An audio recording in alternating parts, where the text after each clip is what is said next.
النقطة من أجل النقطة. الدقائق الأربعة انتهت وهذه لحظات مضافة من قبل حكم المباراة تقديرا لإضاعة الوقت. جول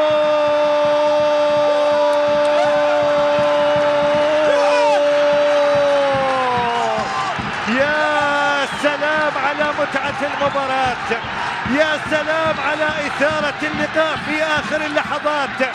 نعم، حمادي يشعل المدرجات ويأتي بهدف الانتصار الغالي، بهدف إشعال المدرجات وخطف نقاط المباراة. الكل احتفل بهذا الهدف. اشتعلت المدرجات بعد معاناة طويلة وبعد استحواذ كبير وسلسلة من المحاولات. أخيرا نجح في آخر اللحظات حمادي أحمد. هذا هو الهداف بالفطرة، هذا هو اللاعب.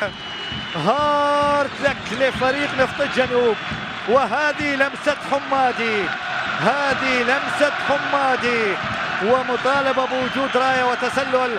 على العموم انتهت المباراة، نقولها مرة أخرى مبروك للقوة الجوية، هارد لك لنفط الجنوب. مشاهدينا الكرام، الآن نعود إلى الزميل داود وضيفيه الكريمين لمزيد من التحليل حول بداية